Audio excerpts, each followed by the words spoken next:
How many of you have heard of the Project Management Day of Service? Raise your hand.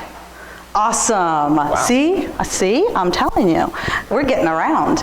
Well, we're going to tell you a little story about this event called the Project Management Day of Service that had its first ever event in January of this year on Martin Luther King Day, our National Day of Service, and it was the largest event of its kind in history anywhere in the world. We set a record. So thank you to all of you that were a part of that. We're going to tell you a little bit about how this came about and the lessons we learned from being a part of that experience. So where we'll start with this is this guy. The reason my sidekick is here, I'm going to have to say that like 10 more times. The reason... Enjoy it, it'll be the last. I know. You're at home, I got it, home field playing. This is home, yes, home field advantage. So he's going to tell you about where this idea came from. There's people in this world that are incredible visionaries, and Kendall is one that I look up to all the time. He's constantly got crazy ideas, and sometimes I actually start implementing them with him. So I would like him to tell the story about this brainchild he had called the Project Management Day of Service from his perspective and where it all started. Yeah, so thank you, Laura. So I'm here just to tell you how I got kicked off, because I think there's a lesson in that too, which is as project managers, I believe we have the opportunity to do more than Gantt charts. I know that may be heresy in some places, but there is the opportunity to see how these tools can apply to a broad range of actual outcomes. One of the best things that I had heard preceding actually having this idea was from a mutual friend of ours while talking about the chapters, which is project management is a technique for driving change, right? We deliver change. There's a nothing and then there's a something. And that's what we're about. So I also own a company on the side when I'm not working with chapters. And when I was working with the company, we were doing community outreach. And we ran across an organization called the Taproot Foundation, which is a great organization that helps nonprofits build capacity and get better at what they do, the nonprofit world. So I went to kind of go do a podcast with these guys. I wanted to know about it. So yeah, there's a podcast out there about that. You should check that podcast. I need to hold up a sign. Yes, okay. I know. So, Podcast. Anyway, this guy said, project management in nonprofits doesn't happen nearly enough, and it's revolutionary to do that because they simply don't think that way. I was like, wow, that's amazing, because I know something about project management, and I know a lot about project managers in the Beltway, so I was pretty excited by that. So in the context of that, they have a little tool they use, a little thing they work with companies called a scope-a-thon, right? So for 4 hours, they'll go to a company and get 5 or 10 or 15 or 20, or the record they'd ever set was about 30 people, I think, working with maybe 5 nonprofits to help them scope something, right? Because scoping's right up front, right? We all know that from the PMBOK, because I know most of you probably heard of the PMBOK. Guessing. So if you haven't, it's a 527-page delight to read, and I highly recommend you find one. So he said, we have this thing called a scope-a-thon. And I'm sitting listening to this guy, and all of a sudden I realized, as a president of a chapter with 10,000 people and working with Peggy and others around the Beltway, we represent 18,000 committed, self-identified project managers. And that's only a third of the ones that are certified in this region, which is only a third, again, of all the project managers that identify as project managers in this region. That's a huge wealth of talent and skill. Huge pool. So I asked him, I said, I'm working with some other chapters around here. You like 30 people in a room? What if I had access to 18,000? Could you use any of them, right? So he passes out, falls down, we pick him back up. And we say, let's go do this thing. So here was the idea. How could a bunch of project managers come together on one day, and help a bunch of nonprofits all at once? Get them all in the room at one time and just make a joyful noise, right? Drive change, drive help, and make it happen for people. And so that's what we basically started to construct, which is this idea, when I had it, and I think you may remember when we first had it about April of 2014, it hit me, and I came to a chapter meeting in DC, and at the after party, in the bar outside the hotel room, I stood up with the guy from Taproot. We stood up on the bar stools and said, here is this thing we're going to get from April to Martin Luther King Day, January 2015. Who will join us?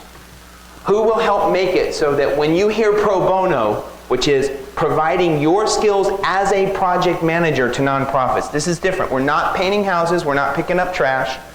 We're using our project management skills to help nonprofits. That's the hook. It's called skills-based volunteering. Pro bono services for the good. When you hear pro bono, what do you normally think? Lawyers. Free, but what industry? Lawyers. Legal, lawyers. They're the most famous. Doctors as well, right? But I said, no, we want to think project managers. And so who will join me with that? One of the first people to raise their hand, having come down to see what this chapter was all about. That was me, glutton for punishment here. Yeah, because somebody had to do something now, right? Yeah. So let's talk about that. There was this great idea. And I'll go in a little bit more about what that felt like to be on the, the PMO implementation side of that. But first, I'd like to tell you the outcomes from a numbers perspective. We had over 300 project managers show up on the day of the event to scope projects. We had a 40-person all-volunteer PMO running for 7 months. Well, it started with only 2 of us. Yeah, these are the two. These are the 2 PMO members, by the way. And then we had nearly 100 nonprofits that we served on that day. Did you hear me? Not just the 5 that they were getting before, but 100 nonprofits that received value in one day. $60,000 in donations and over $100,000 in in-kind sponsorship and support. We had representation, as you saw, from all of you. We had representation from all 5 chapters, the 4 in Maryland and the DC chapter. And you can see many of the leaders of the organizations right there. And I'll let Kendall talk about who he was sitting next to talking at that time. Yeah, I'll go back one. Oh, it's my favorite slide. It's my Yalta slide. So this was a pan. This is inside the room when there was about 200 plus, about 500 people sitting in the room, and they're listening to a keynote going on here. And this is on the left, you see the leadership of Points of Light, Taproot, and the chapters in our region, the Fab 5, we call ourselves. Baltimore, anybody from Baltimore here? Baltimore chapter? Yeah, we got one. There we go. We got a couple in there. Yeah. Montgomery, Silver Spring, Southern Maryland, and DC. And so they're all up there. But over there on the right, you'll see there's a woman sitting there with me leaning in. We're having 8 minutes. I'm getting 8 minutes alone with the Secretary of Commerce who came to kick off our Project Management Day of Service. We had never envisioned that. So the question is, why did that happen? And that's going to start my quick tale on impact. Because so the backstory on this appears to be, as near as I can tell, subject to somebody else giving me data later, when the National Day of Service comes around, the White House likes to have its cabinet level officials being seen doing acts of service or engaging with government officials doing that. And so some of the cabinet officials have an easier time than others. The head of the Veterans Affairs Department has an easier time finding something to do. But the Commerce Secretary often does not. It's business. And so the story is that her staff said, we just heard that there are 300 to 400 business people meeting out in Tyson's to work for nonprofits. Would you like to speak there? Yes. So I got my few minutes alone. There she is, the Honorable Penny Pritzker out of the Chicago area in the Obama administration, Obama cabinet. So here's the impact. We did some 1,600 hours, counting our own volunteer effort at that moment, 1,600 hours in one day of direct service to nonprofits. That equated to a little more than $200,000 of actual on-the-day delivery. And according to studies done in this area by the Taproot Foundation, validated by others, typically when you can help a nonprofit actually perform a piece of their mission, it's considered to be about a 5-to-1 impact. You can give $1 or you can go do work and have impact. You can give money or you can be a project manager and use your skills and help where somebody else can't get it done, where you can help them. And so that generates something like $1 million of impact in one day in our community, in this Beltway. With many of you.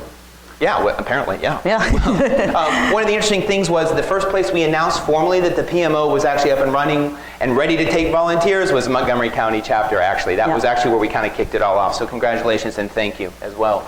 Yes, thank you. Yes. Montgomery. And then other people started coming on board.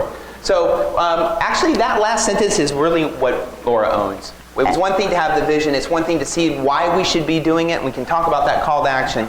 But essentially, this is where Laura helped make it actually happen on the right day, because it's from a PMO structure. That was the magic. We decided to have an all-volunteer PMO, as she said, and the PMO is what was able to deliver the goods. Right. So there's opportunities, you can see it coming, right? You do see it coming, right? To join the PMO, if we were doing it again. To join a PMO or do data, it's coming. You're going to see that coming. So we did have cabinet level official. We did have representation from a couple government agencies that are involved in volunteerism and outreach. So that's what we had when we were there, helping those who help others, right? We're helping the nonprofits who help others. So before I tell you how we made the magic happen, I'd like him to tell a little story he just told me a couple of weeks ago that just really hit me hard. And it reminds us that the impact that we have on others, you never know when it's going to come back and remind you when you've done something done something good, when you've done good for others. So share the story, please. So one of the first things is the project managers on the day we interviewed them and we got survey data as they came out, and people were saying, when they kind of went in, they had some trepidation. I don't know anything about the mission of this nonprofit. How can I help? Well, you're a project manager. Do you really care what the activity is, as long as you're helping them think through their work breakdown structure or the nature of their project, or where they're going to be concerned about risk or something, whatever they need to kind of get started in scope? So we said, we're agnostic. Our industry is agnostic. You can apply it in specific industries, and it's more common, but we're agnostic. So we found a lot of PMs coming out saying, I had no idea that I could actually be helpful. I mean, I wanted to help, and then they came out, in some cases, tears in their eyes, actually saying I was helpful. Today was why I was a project manager. Today I delivered change, and it was a thing. Then we started talking to the nonprofits. We also picked up from them. They're like, I just never get any professional assistance in this space, right? And for free. I mentioned that part, it's free, right? So they were very, very excited to be able to say, we weren't sure how you could help us because you don't know anything about our industry. But it turns out there's something that we all share in common, right? Project managers work with what I call not enoughness. Not enough scope, not enough money, not enough time, not enough team members, and the team members you have are not enough skill for what you wanted, not enough stakeholder engagement, the kind you get you don't like, that kind of stuff, right? So guess who else looks just like that?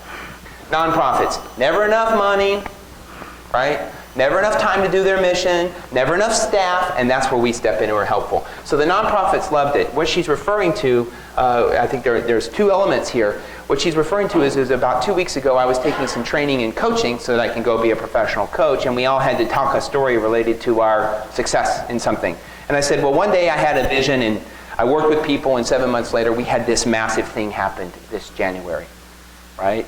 With 300 plus project managers and 200 people representing 100 nonprofits, and we did 1,500, 1,600 hours of service. And for me, that's overwhelming.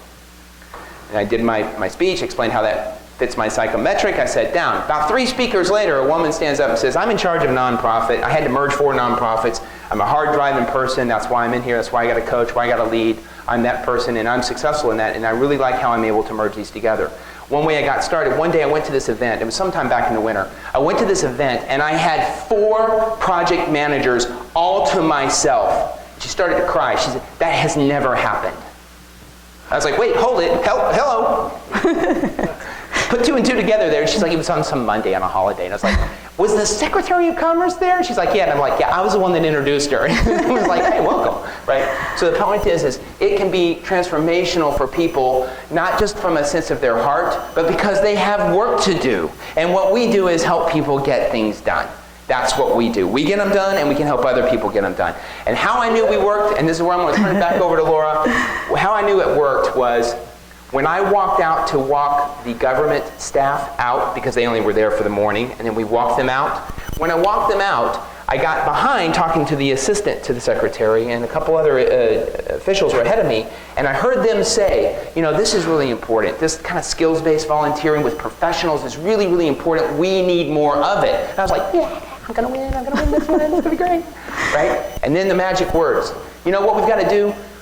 When we think about pro bono, we need to stop thinking about lawyers and project managers. We need to go beyond that. And that's when I knew I had ripped a hole in the universe. That's when the work that people were there, right? Because the government was suddenly saying, well, pro bono is project managers and lawyers, obviously, but we need to move past that. That's how I knew that we were in. That was a change that we wanted as an industry.